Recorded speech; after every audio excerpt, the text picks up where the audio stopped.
High friends, welcome my YouTube channel. আশা করি তোমরা ভালো আছো, আমিও ভালো আছি। তোমাদের জন্য একটি গুরুত্বপূর্ণ ভিডিও নিয়ে এসেছি। ভালো লাগলে লাইক, কমেন্ট, শেয়ার করবে। নিচের কোনটির মাধ্যমে শিখন এবং বিকাশের মধ্যে পরিপূর্ণ সম্পর্ক উপলব্ধি করা যায়? এখানে কোন উত্তরটা হবে? বিকাশ শিখন উপর নির্ভর করে না, বিকাশ পিছনের শিখনের কাজ করে না, শিখন এবং বিকাশের সমার্থক শব্দ না, শিখন এবং বিকাশ একটি জটিল প্রক্রিয়া, আন্তঃসম্পর্কিত। এখানে হয়ে যাবে ডি এর উত্তরটা।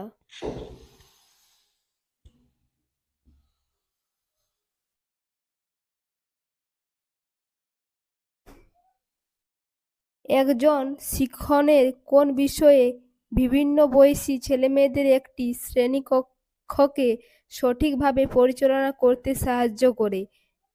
শিক্ষার্থীদের পিতামাতার জীবিকা, না আর্থ সামাজিক অবস্থা, না সাংস্কৃতিক অবস্থা, না বিকাশমূলক অবস্থা? এখানে হয়ে যাবে বিকাশমূলক অবস্থা, তাই তো? প্রাক প্রাথমিক স্তরে বিদ্যালয়ে শিশু সামাজিককরণ ঘটাতে গেলে শিক্ষক মহাশয় নিচের কোনটিকে কেন্দ্র করে সামাজিককরণ ঘটাবার চেষ্টা করে? এখানে কোনটা হয়ে যাবে বলো? শিশুর পরিবার। বংশধারা পরিবেশের মধ্যে সম্পর্ক সমষ্টি নয়, বরং গুণ ফলের কে বলেছেন? এখানে কে বলেছে কথাটা? এখানে বলেছে বুবেচার।